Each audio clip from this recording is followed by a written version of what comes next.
2018 میں ہم لوگ سعودیہ سے واپس پاکستان آ گئے تھے۔ وجہ یہ تھی کہ مجھے یونیورسٹی میں ایڈمیشن لینا تھا اور سعودیہ میں ایجوکیشن کنٹینیو رکھنا مشکل ہو رہا تھا، تو ابو کے علاوہ ہم سبھی پاکستان آ گئے۔ شروع میں ہم گلبرگ میں ایک ہاؤس رینٹ پہ لے کے رہتے رہے، پھر 2019 میں ہم نے ابو کے کہنے پر گھر خریدنے کا ارادہ کیا اور گھر ڈھونڈنے لگے۔ گھر ڈھونڈنے میں زیادہ مشکل نہیں آئی۔ ایک ایجنسی نے ہمیں ہماری پسند کے مطابق 3-4 گھر دکھائے، جن میں ایک ہمیں کافی پسند آیا۔ یہ گھر نارتھ کراچی 11B کے ایریے میں تھا۔ گھر اچھا تھا لیکن کچھ رینوویشن کا کام ضروری تھا۔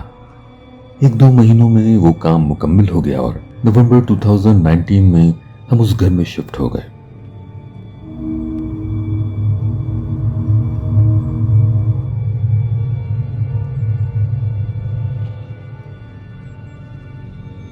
کچھ ہی دنوں میں کووڈ کی خبریں پھیلنے لگی اور آہستہ آہستہ حالات اتنے سیریس ہو گئے کہ لاک ڈاؤن لگ گیا۔ اب ظاہر ہے ہمارے یہاں تو ایسا کوئی لاک ڈاؤن نہیں تھا جیسا باقی کنٹریز میں لگا تھا، لیکن ہم چونکہ تھوڑے ڈرپوک تھے، خاص کر کے ہماری امی کی سختی تھی کہ کوئی گھر سے باہر غیر ضروری نہ نکلے۔ اس کی وجہ یہ تھی کہ امی اکیلی تھیں ہم سب بہن بھائیوں کو سنبھالنے کے لیے، اور ان کیس اگر کوئی سیریس بیمار ہو جاتا تو بہت مشکل ہو جاتی۔ اب جس گھر میں ہم لوگ شفٹ ہوئے تھے، اس کا نقشہ کچھ اس طرح سے تھا کہ گراؤنڈ فلور، اس کے اوپر فرسٹ فلور اور ٹاپ کے اوپر خالی چھت تھی۔ اس عرصے تک ہم لوگ زیادہ تر فرسٹ فلور پر ہی رہا کرتے تھے۔ گراؤنڈ فلور پہ صرف کچن یوز ہوتا تھا، باقی کمروں میں کچھ سامان رکھا ہوا تھا۔ کووڈ کی وجہ سے جب ہم مستقل گھر میں قید سے ہو کر رہ گئے، تب میں نے گھر کی چھت کی صفائی شروع کر دی۔ چھت پر ایک کمرہ بھی تھا جس میں کوئی سامان نہ تھا، لیکن کمرہ کھولنے پہ اندر اتنی عجیب اسمیل تھی کہ میں نے اس وقت اس کا ڈور اور ونڈوز مستقل کھلی چھوڑ دی۔ صفائی ہونے کے باوجود 1-2 ہفتے تک اس کمرے میں بہت اسمیل تھی۔ اب چھت اور روم کی صفائی کر کے میں نے اسی روم میں رہنے کا سوچا۔ ایسا اس لیے تھا کہ کوارنٹین کی وجہ سے سب بہن بھائی گھر میں مشتمل ہوتے تھے اور مجھے پڑھنے میں ڈسٹربنس ہوتی تھی۔ میں نے اپنا سامان روم میں شفٹ کر لیا، زمین پہ میٹرس بچھا لیا، ایک سائڈ پہ ٹیبل لگا لی، ایک کونے پہ کپڑوں کی الماری رکھ لی، اور بس اس طرح سے میرا زیادہ تر وقت اسی روم میں گزرنے لگا۔ شروع میں تو سب کچھ بالکل نارمل تھا، بس مجھے نیند نہیں آتی تھی۔ میں زیادہ تر وقت کمپیوٹر پہ گیمز کھیلتا، سانگ سنتا، موویز دیکھتا، غرض یہ کہ سارا وقت روم میں ہی گزر جاتا۔ میں نے جو سب سے پہلے عجیب بات نوٹ کی کہ جب بھی میں کمپیوٹر پر گیم کھیل رہا ہوتا، ہیڈ فونز لگے ہوتے، میرا سارا دھیان گیم میں ہوتا اور اچانک سے مجھے اپنے پیچھے یا یوں کہیے کہ روم میں کسی کی موجودگی کا احساس ہوتا۔ یہ احساس اتنا شدید ہوتا کہ میں باقاعدہ بار بار پلٹ کر دیکھتا۔ کبھی کبھی یہ احساس اتنا زیادہ ہوتا کہ میں ڈر کر کمپیوٹر سے ہٹ جاتا۔ اس کے علاوہ اکثر رات میں 2-3 بجے کے بعد جب کبھی میں سو رہا ہوتا یا ایون کہ میں جاگ رہا ہوتا، کمرے کی دیواروں سے سرسرانے کی آوازیں آتی۔ ایک رات یوں ہوا کہ روم کی چھت جو کہ ٹین کی تھی، اس پر سے مستقل اس طرح کی آوازیں آتی رہیں جیسے کچھ کھرچا جا رہا ہو۔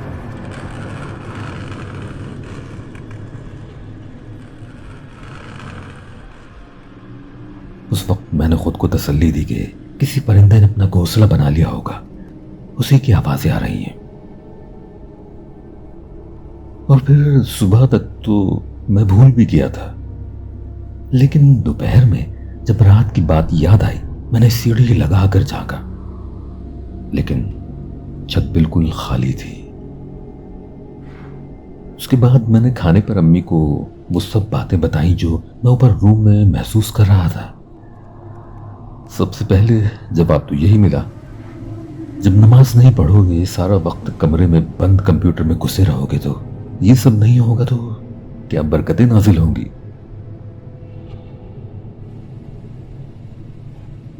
اور پھر اسی رات تقریباً 2 سے اوپر کا وقت ہو چکا ہوگا، کمپیوٹر پر مووی لگا کر میں زمین پر بچھے میٹرس پر لیٹا مووی دیکھ رہا تھا۔ اب مووی دیکھتے دیکھتے مجھے محسوس ہوا کہ میرے لیفٹ ہینڈ پہ جو الماری رکھی ہے اس کا ڈور کھلا اور سارے کپڑے باہر گر گئے۔ اچانک سے اس طرح ہونے پہ میں بہت بری طرح ڈر کے کھڑا ہو گیا۔ ایک دم کمرے میں اندھیرا ہو رہا تھا، صرف اتنا ہی نظر آ رہا تھا جتنا مانیٹر کی اسکرین سے روشنی ہو رہی تھی۔ میں بغیر کمپیوٹر بند کیے کمرے سے باہر نکل کر بھاگتا ہوا نیچے چلا گیا۔ سب سو رہے تھے۔ اندھیرے اور سناٹے میں مجھے نیچے اور ڈر لگنے لگا۔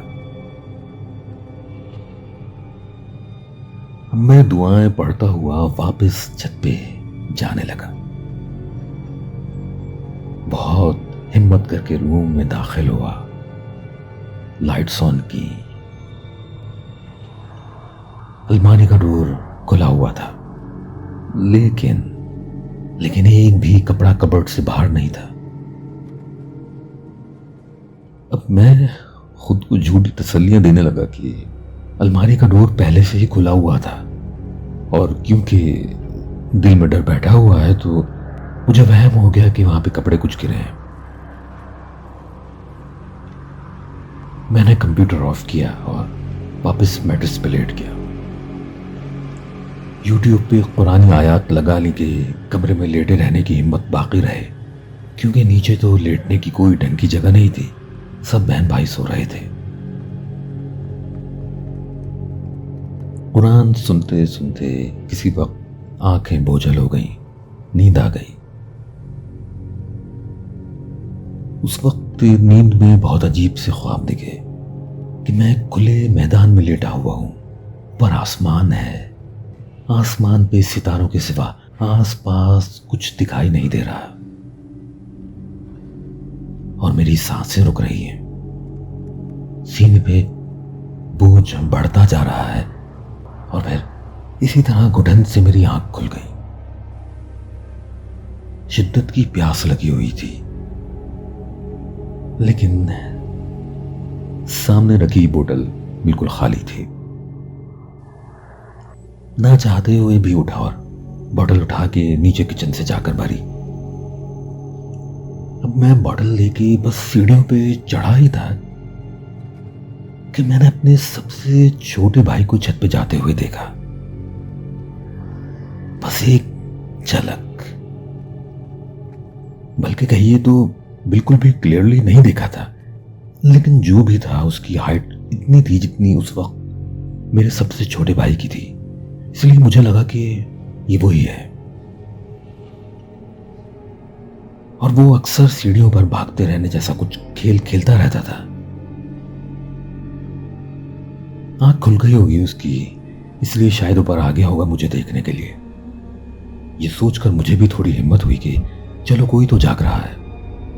اب میں جلدی سے سیڑھیاں پھلانگتا ہوا چھت پہ پہنچا۔ روم کا ڈور کھلا ہوا دیکھ کر بالکل یقین ہو گیا کہ بھائی مجھے ڈھونڈتا ہوا روم میں چلا گیا ہے۔ میں خوش ہوتا ہوا روم میں انٹر ہوا اور آپ سمجھ ہی گئے ہوں گے، روم بالکل خالی تھا۔ میں واپس روم سے باہر نکلا، چھت پر نظر دوڑائی، چھت بھی بالکل خالی تھی، کوئی ایسی جگہ نہیں تھی جدھر وہ نظروں سے اوجھل ہو جاتا۔ میں آہستہ آہستہ سیڑھیوں کی طرف بڑھا، دل میں ڈر محسوس ہو رہا تھا کہ اگر تیز بھاگا تو کوئی پیچھے سے مجھے پکڑ لے گا۔ اس وقت کو لفظوں میں بیان کرنا ناممکن ہے۔ مجھے خود سے زیادہ اس بات پر یقین تھا کہ میرے پیچھے کوئی واقعی میں تھا جو میرے ساتھ ساتھ حرکت کر رہا تھا۔ میری چھٹی کہہ رہی تھی میں اگر ڈرا یا تیز بھاگا تو واقعی میں کچھ ہو جائے گا۔ میں بغیر پیچھے مڑے دھیرے دھیرے سیڑھیوں سے اترا، بالکل سامنے والے روم میں چلا گیا۔ روم کے اندر نائٹ بلب چل رہا تھا۔ ایک بھائی زمین پر سو رہا تھا، دوسرا بیڈ کے اوپر۔ میں آہستہ آہستہ اس کے برابر میں بیٹھ گیا۔ یہ میرا وہی بھائی تھا جس کو میں نے کچھ دیر پہلے چھت پہ جاتے ہوئے دیکھا تھا۔ آہستہ سے ہاتھ بڑھا کے ڈور کو بند کر دیا۔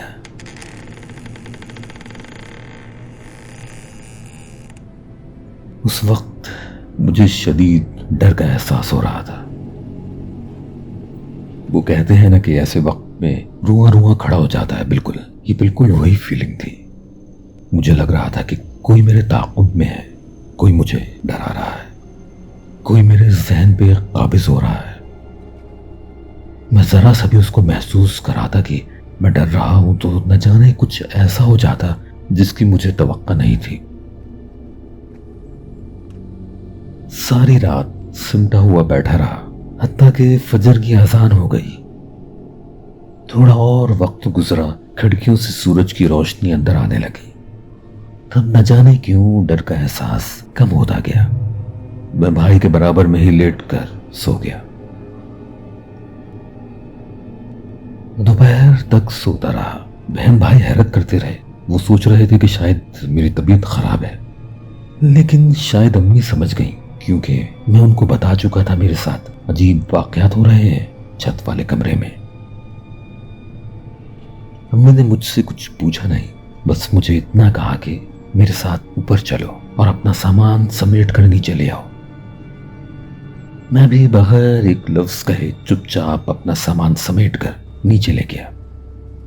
جتنی دیر تک میں سامان سمیٹتا رہا، میں اس سارا وقت روم میں بیٹھی رہی اور صاف دکھ رہا تھا کہ وہ کچھ پڑھ رہی تھی۔ اس کے بعد ہم نے چھت کو باقاعدہ لاک تو نہیں کیا لیکن کنڈی لگا دی،